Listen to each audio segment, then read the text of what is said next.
Continuous improvement comes in lots of different flavors and styles. I'm Bella Engelbach, and I'm inviting you to journey with me to the edges of lean. Episode 84, Continuous Improvement and the Artist Inside, with Elisabeth Swan. Elisabeth Swan just wrote a book, which is not surprising because she's done it before, but this one is different. This time Elisabeth wrote and illustrated the book. In fact, the illustrations are what communicate the great ideas she is sharing. And Elisabeth, consultant, teacher, writer, is adding artist to her resume.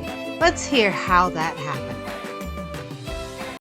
Elisabeth Swan, welcome to the Edges of Lean, or should I say, the Elisabeth Swan. Welcome to the Edges of Lean. Thank you, Bella, and props to Deandra Wardell, who christened me the Elisabeth Swan. I will never fight that, and thank you so much for that honorific. Well, it's really fun to have you here, and we were just chatting before we started recording, and we were talking about the fact that we didn't do a pre-meet. For those of you who are listening to the podcast, most of the guests, we have a little meeting where we talk about how the podcast works and what it's all about. But I think Elisabeth and I have been pre-meeting for a couple of years, so we didn't need to do that. So forgive us, listeners, if you hear us drifting off into the chit-chat of good friends. So, Elisabeth, could you please introduce yourself to everybody? Because I know a lot of people know the Elisabeth Swan, but there may be some folks out there who just haven't had the pleasure yet. Well, for those of you that do not know me, let's see, officially, I am the president of Swan Consulting and Associates. I'm co-founder of the Just-in-Time Cafe, co-author of the Problem Solvers Toolkit, a surprisingly simple guide to your Lean Six Sigma journey. I've just been in the Lean Six Sigma world for decades, either coaching or teaching or running workshops, anything to do in that world for quite a long time. And the journey there is sort of interesting. I think what really kicked off my diving into consulting was taking an improv workshop. I ended up performing with Improv Boston for a few years. And I remember thinking, well, if I can make stuff up on stage in front of strangers, in some cases it was thousands, well, what couldn't I do? Like, I could do this. I could start my own company. I could, so it kind of started there. But then I think improv weaves itself into everything in the operational excellence world, right? You have to listen, you have to move the plot, right? So all those things make a difference in the stuff that we do. So anyway, that's my odd path there. Wow. So that was your path into consulting, but you told me before that you have a bit of a background in theater. What was your education? Education was just English major, right? I mean, I was English major. Okay. Yeah. I mean, which to me means I'm a translator, right? So to teach someone else statistics, I'm like, well, this is a god awful subject. Let's break this down into bites and language that humans can not just understand, but enjoy, right? So I think the two things that I pull from both theater and English are that translation and also stories, right? How do you turn this into a story that somebody would want to hear, right? So those things influence all of the work that I do. Wow, but why Lean Six Sigma then? I don't know too many English majors who have gone into Lean Six Sigma. So there's got to be a story there, Elisabeth. There is. There's the drive to get it right, to whatever motivation drives us. Mine has always been like, there's a better way, right? I mean, as a little kid, constantly seeing, oh, things aren't set up properly, looking back, I realized, oh, I was constantly correcting my parents' household. Well, it'd be much easier if you set this up this way. So I think problem solving was a constant, and I think the combination of really this world puts you in the position of teacher. And I think I always enjoyed, being in that position, trying to help others learn something. Performer, clearly that's part of it. Translator. And then just the work itself is, to me, so satisfying. Like, I can't find Christmas ornaments. Hey, I'll put them all in red and green bins in the attic so that it's really easy when I go up there. Oh, Christmas ornaments, I got those. So that stuff just is, personally appealing. I love that. And I love that, talking about, being a translator, because I think that's one of the places where we in the biz fail, right? That we go into an organization and we go blah blah blah blah blah, all of these funny Japanese words and concepts that we've spent a while hopefully mastering, and then we come in and kind of spit them at people, and then you can get a very glazed expression on people's faces, and then frustration on our part when we go, they just don't get it. Which is the same thing as, when you go to another country and you don't speak the language and they just shout at you louder in in the other language, hoping that you must get it if we just shout louder. So it's a Kaizen. It's a Kaizen. What is it that you don't get? Yeah, exactly. Everything. Yeah. So you have a new book you've been working on. So tell us about that. Yes, and you are a generous member of the editorial board, so you had a hand in it. As I've told you, I think I slashed a whole chapter on account of you. But yes, I am working on a book. The title is Picture Yourself a Leader. And the book is a combination of basically all of the lessons I've learned, or a lot of the major lessons I've learned in my decades in this industry. And they're moments, I call them kind of intangibles, or there's these interstitial moments, and they're not about whether you're using PDSA or DMAIC, and that's plan, do, check, act, and define, measure, analyze, improve, and control, for those who have not heard those acronyms. It's the ones where you're a flawed human being, trying to be your best self, or I'm a flawed human being, right? Trying to be my best self. So I wanted to share those lessons.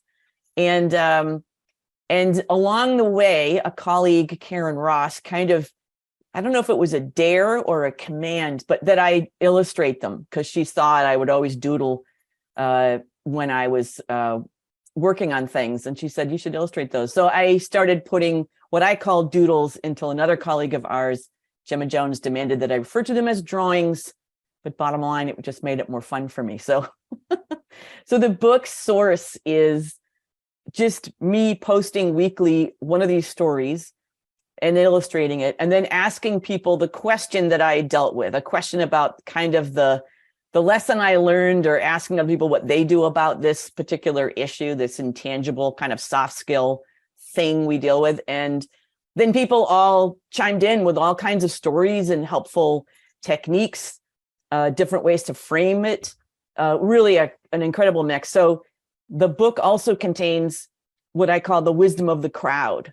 And so there are 3 quotes in each chapter. Chapters are just these short stories, the picture, the wisdom of the crowd, kind of some reflections after having taken in all of this, these comments, and then a question for the reader, right? Like, we deal with experimentation. Like, you've heard all this.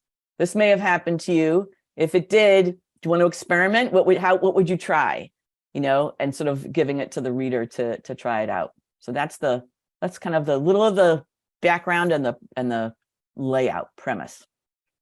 So I remember when you started doing that on LinkedIn and putting these little posts up, and it was really interesting to see people's reaction, right? Because it wasn't always, you got a lot of, because you are a wise person, Elisabeth, you got a lot of, oh yeah, that's true, that's happened to me. But sometimes you got some, oh, I have a very different perspective as well. So it was very, it was it was very sort of true to the way the world really is. Were you surprised by the kinds of comments you got on the LinkedIn posts?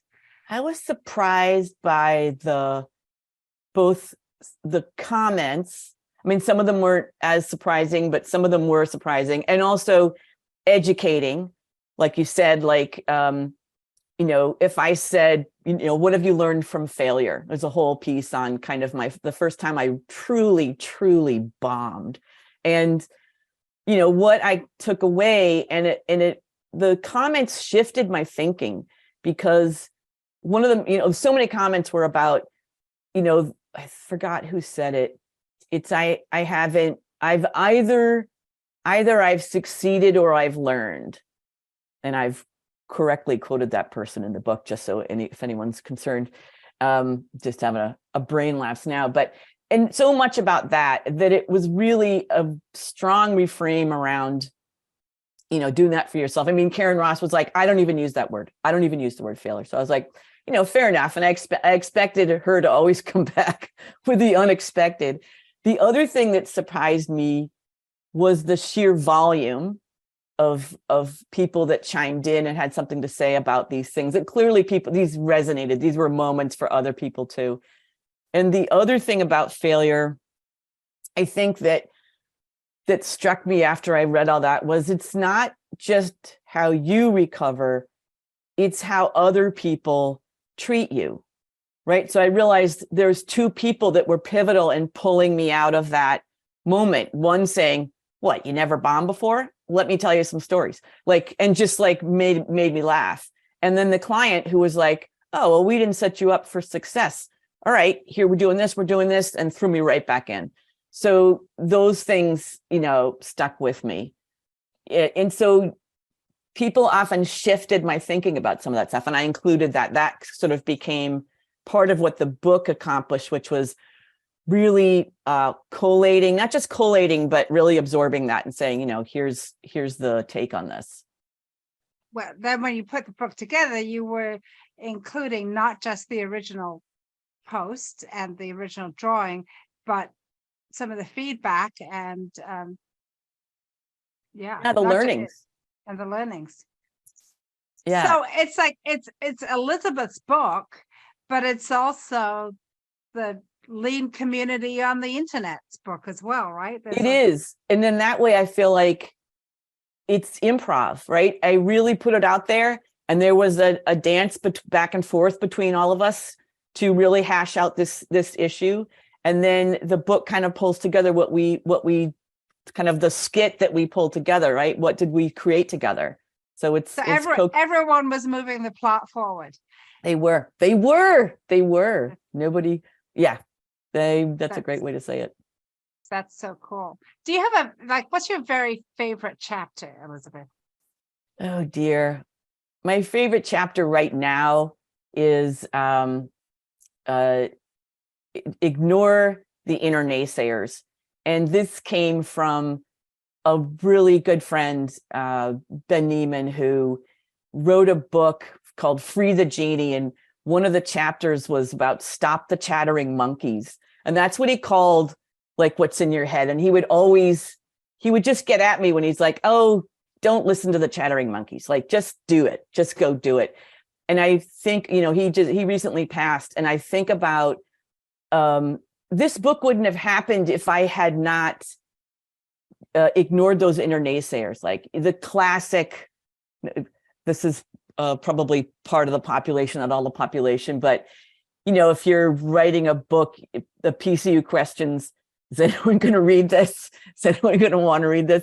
And he would just say, yeah, whatever, you need to write this, get that out. So don't even listen to that.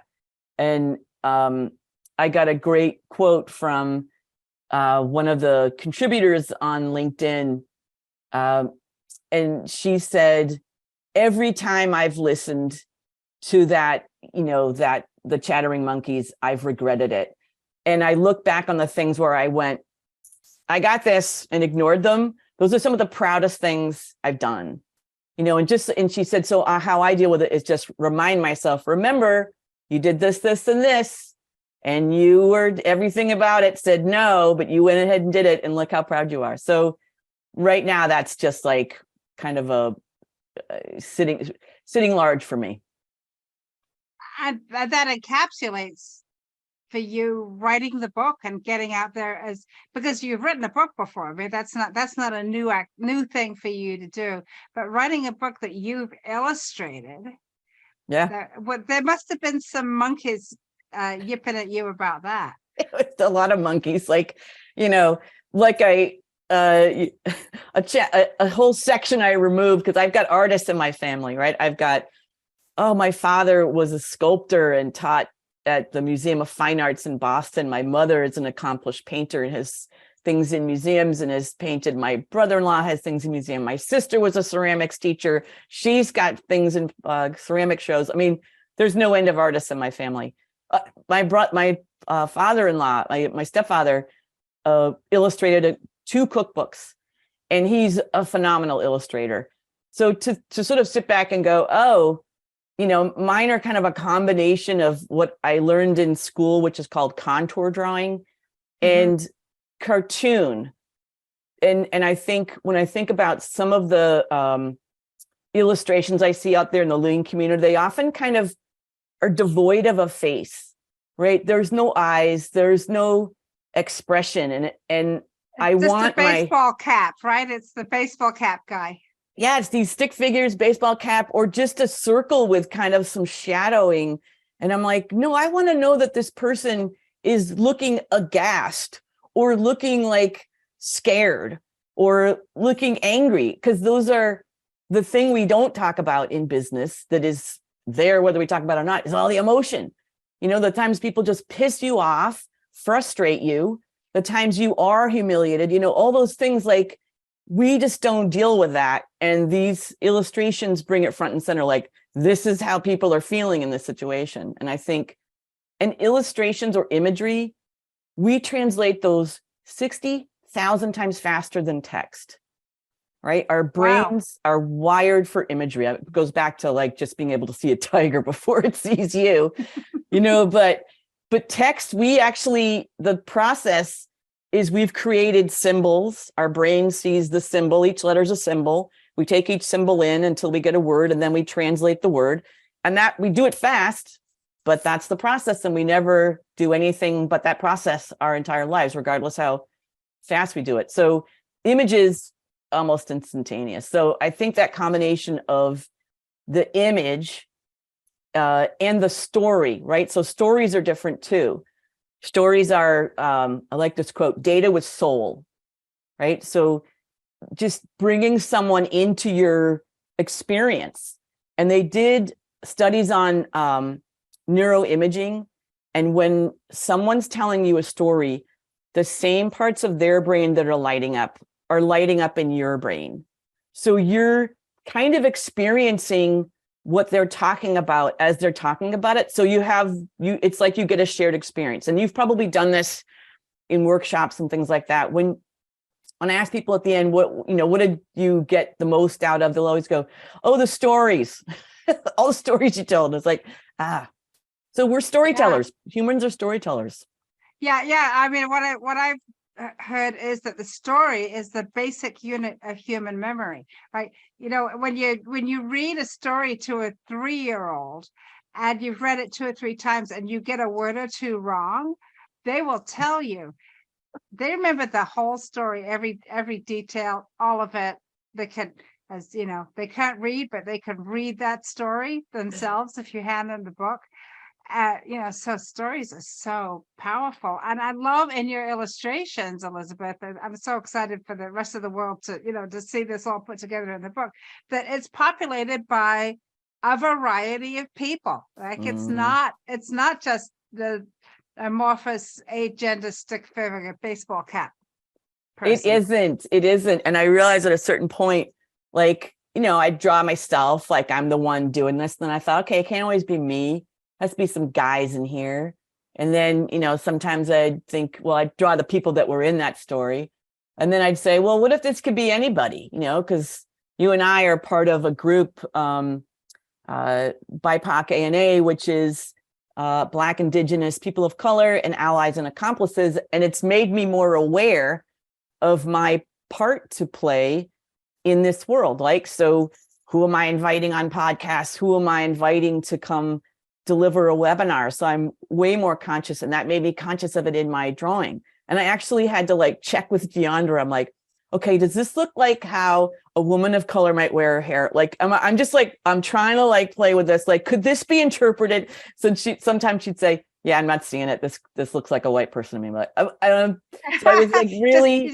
just shaded the skin a little darker. I was like, but I don't have any shading anywhere. So all I was left with was, okay, I got how I dress them. So that's maybe male, female, maybe ambiguous, which is also fair.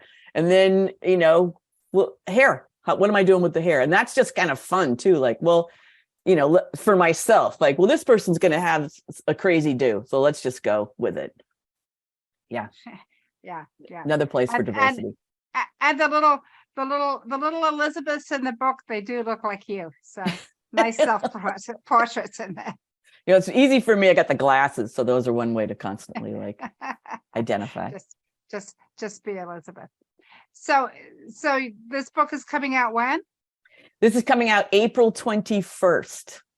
Oh, nice. 21st, yeah. Nice. A spring birthday. Yeah. It's a good way to it's once we get through what we call on the Cape, February and March become Farch, right? It's just this endless gray rain, and the April, it's like, okay, we're done with that. It's time for new things. Flowers are coming up. Books are coming out.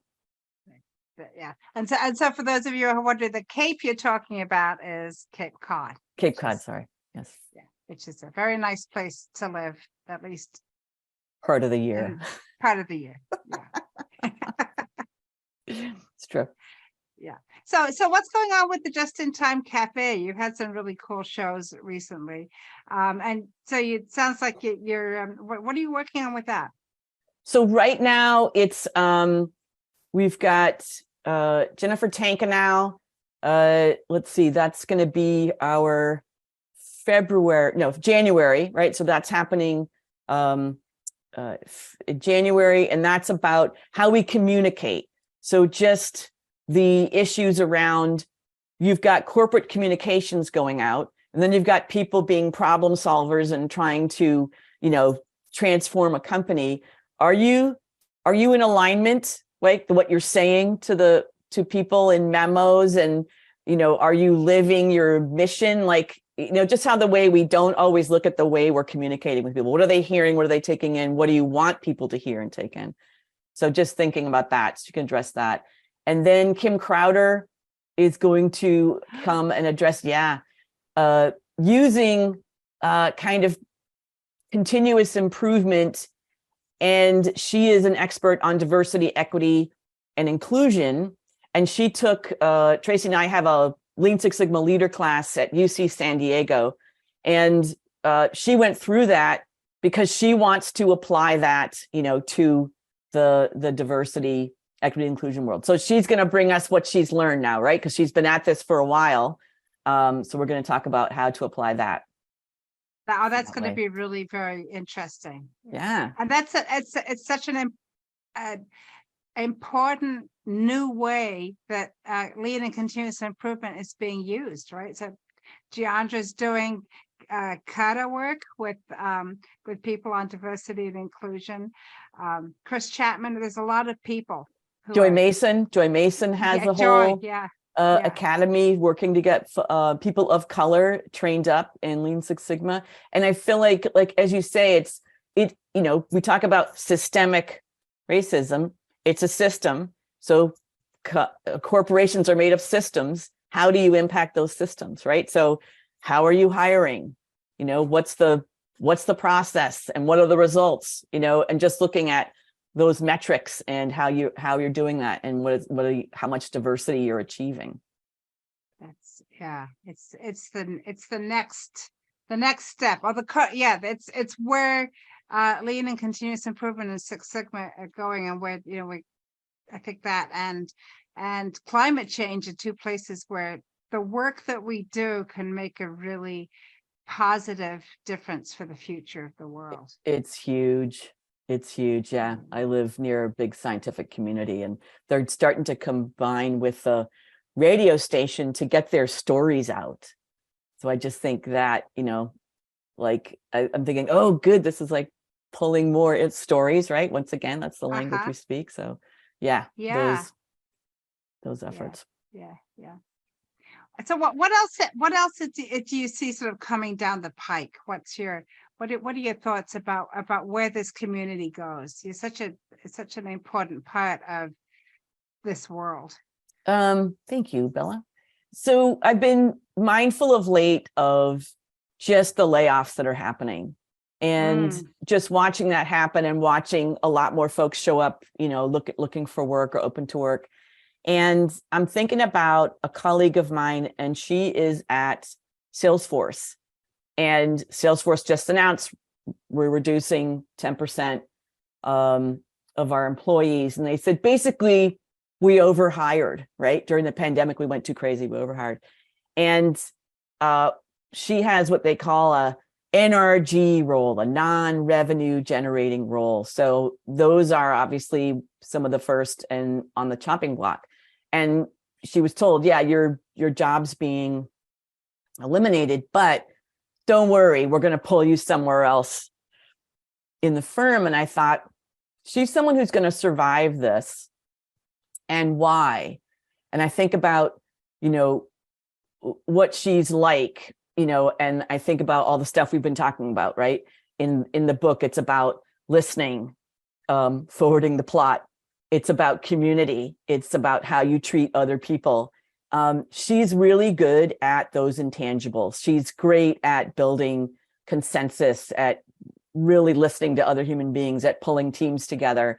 And I feel like it's these intangible skills that make people want to work with you. Like if I think back to improv, what made a good improviser was someone you wanted to be on stage with, right? If you think about, oh, good improvisers, they're the funny ones. It's like, no, they're the ones you want to be on stage with because they listened to you. They were building a scene with you. They were taking the plot. If they were up there just trying to be funny, it was like, yeah, be a gag, get a laugh, and then there's nowhere to go with the scene. So I think about that for yourself. Do people want to be on stage with you, right? Do people want to work with you? Do people want to be on a team with you? Like, those are the things that make us so valuable. It isn't just our hard skills, and obviously you got to be a hard worker. You got to be good at something, right? You got to be a reason that someone wants to pull you in, but then it's the intangibles that make a difference. So just remember that. But I think that's really critical when we talk about, like, why should people learn, something like lean? Why should you learn lean? Why should you learn the improvement cutter? Why should you learn Six Sigma? And, yes, you can learn the tools, right? But the things that you learn in learning to work with a group or to lead through those changes are some of those intangible things. Yeah. Right. The point where you are about to make a change and everybody's terrified to make the change. Yeah. If you could be the positive force in the room, that's going to make a difference. And I think that's the kind of intangible that people can gain from learning lean, continuous improvement, Six Sigma. But so not true. just learning it as here's a bunch of tools to learn, but how do I use these to generate positive change? And then what needs to happen that's not tool based to move that change forward. No, you make me think about when I get people, I'm teaching people and I'm saying, okay, now you got to go do your Gemba walk, right? And for people unfamiliar, that means you got to go into where the work is happening, right? And I'm dealing a lot with hospitals right now. It's like, you got to go into the facility, got to go into the clinic, and you got to watch, how does this work? If you're looking at, and you got to talk to people, right? You've got to interview people, and how's it going for them? And they come back. Sometimes they come back and go, this actually isn't a problem, but I learned a different problem, and they are always shocked at how much they learned, and they make connections they never had before. And now they have like a new colleague and a new connection. And like you said, when it comes down to change, it's like, Well, they're interested because I talked to them and I use what they said to understand what this process is all about. So that stuff just is, yeah, you got to learn how to do all of that, not just, get the data, but, give it Yeah. some soul. Yeah. I learned so much about facilitation when I learned how to be a trainer, right? So that for me, that was my big breakthrough. I did a stand-up training course, got videotaped, all of that horrible stuff, Mm. and I had to learn to manage a room. Oh my goodness, that was probably one of the most significant trainings I ever had in my whole life. And it wasn't about, well, how do you design training? That stuff you could read in a book, but how Yeah. do you do the people stuff? This is the stuff that makes you valuable. Yeah. You reminded me of controlling a room. I remember dealing with somebody just being difficult, like sticking with a question after I'd, taken it in and, you tried, okay, what about this? What about this? And then finally just realizing there's a whole room of people ready to move on. This person is just being what I would call obstreperous. I can't say that to them, but so I used my grandmother's phrase. She would say, I've heard what you have to say and you might be right, but you're not. And it would just break the person up and we could move on, So I just had that always in my pocket. I had grandma's little adage in case, things got to a standstill. I love that. That's a great tip for everyone going forward when you've got Mr. or Ms. Streppers in the room. Yeah, it's true. Wow. So Elisabeth, tell me about your life right now. So what you're in your consulting company, what's going on? Oh, let's see. Right now, I teach a lot of green belts at UC San Diego Health. So that's the other side of the country. Elisabeth. Yeah. How So does that's that work? all. That is all on Zoom. That's one of the advantages of the pandemic, right? Is that they had to stop in person and they went online, and then suddenly, lo and behold, people enjoyed it. So that's taught me, number one, they have full day classes. So I was like, okay, we need to amp this baby up. There's got to be a lot more breakouts, a lot more questioning, a lot more discussion. And actually, people are engaged all day long. And they do that, that's 4 straight days, not straight, that's 4 weeks of training. And then it's, there's coaching. And then I've got a presentation actually tomorrow of another 20 students who have all these amazing projects, and they do great stuff, right? They are helping patients. They're reducing, people having to go back to the hospital, reducing PICC lines, which are dangerous, that are being done unnecessarily, or they're reducing billing errors, or how fast they get back to patients, right? And book them and get them in. So just making a huge impact in people's lives, which is always exciting to see. So I do that. Also, I'm teaching people at UC, University of Denver.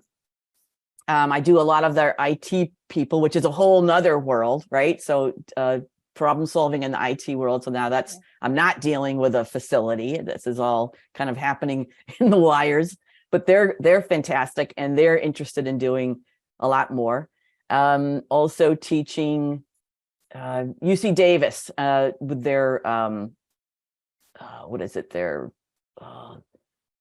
pharmacists. So that's like another whole world. I'm also got clients I'm helping with digital transformation, manufacturers that, have grown by mergers and acquisitions. And now we're like, we need to speak the same language. So trying to map out, okay, what are we doing? How do we go from purchase order to sales order? And why does it take, 25 steps here and only takes 3 steps here and takes 140 here? Like, let's just work out what's the best way to do this. And how are we doing it, right? If we're doing it in Excel spreadsheets, isn't there a field in Oracle we could use? Because we've all got Oracle. So just like, that's one. Another one is a biotech firm that's trying to ramp up, right? We don't want to be mom and pop anymore. We want to just build to stock because we're growing. And that's another exciting thing. Helping people with strategic planning. The government of Port St. Lucie, Florida. That's really exciting because they're trying to build their innovation team. And they want to have impact not just on Port St. Lucie, but they want to connect with small towns, throughout the country. They're part of this whole initiative to spread innovation, right? If they're figuring out how to deal with flooding, they can help other small towns deal with flooding, right? So they're problem solving, and they're building an army of problem solvers, and they're reaching out to the community to build community problem solvers and include them. So that's exciting work because they have big vision and they want to, collaborate across the country, and that's just exciting to be involved with. So that's the few that I can think of right now. Anyway, but that's just wonderful, Elisabeth. Because obviously, here's your former English major, and you're working with nurses, you're working with pharmacists, you're working with IT people, you're working with the people running the port. And this shows you, for those of you who are listening, and particularly if you're newer to continuous improvement, there's so many places where these approaches can be helpful, right? Yeah. This is not just something. This is not factory floor anymore. Hasn't been for a long time. If an English major could figure this out, Bella, anyone can figure this out. This is not hard. And draw some pictures about it. And draw some pictures. Yes, exactly. Yes. Make some, or as Gemma would tell you, you're going to make some drawings. Yes. More maturely drawings. Yeah. So, Elisabeth, you're working with a lot of young people. So what would be your one piece of advice for a young person starting out? I would tell them, engage. Culture is a contact sport. I feel like I hear so many times people say, oh, we couldn't do that here. The culture wouldn't allow it. Or, that's just not how culture becomes like capital C inanimate being, right? That tamps things down. And I'm like, you're part of the culture, right? Why don't you put something out there? It's almost like, nobody gives anyone credit around here. What if you gave somebody credit? What if you started that, right? If you start that, the person you're doing it to, they're going to do it, right? You're part of the culture. So don't ever let that be a stopping point for you. Engage. I love that. That's such terrific advice. Thank you. Elisabeth, if people want to follow up with you on anything that you've talked about, want to find out more about the book, what's the best way to reach you?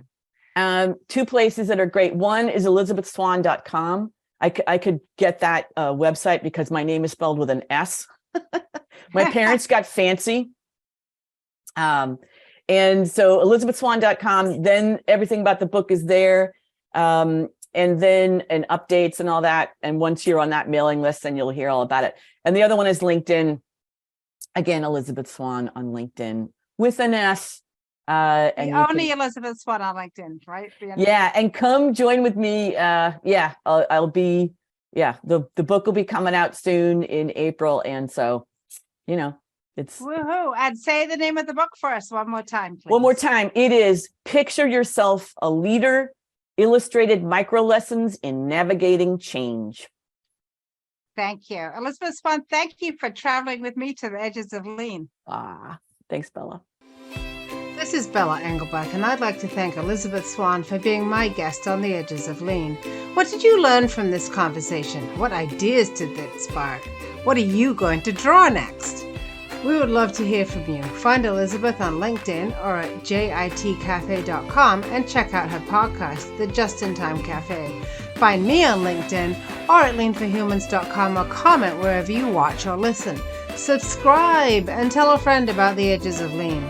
Please join me in exploring more of the Edges of Lean. There's a lot to learn, and check out my friends in the Lean Communicators community at leancommunicators.com. You'll find more podcasts and videos with lots of great new content every week. The Edges of Lean is written and produced by Bella Engelbach with support from Podcast Inc. This is a Lean for Humans production.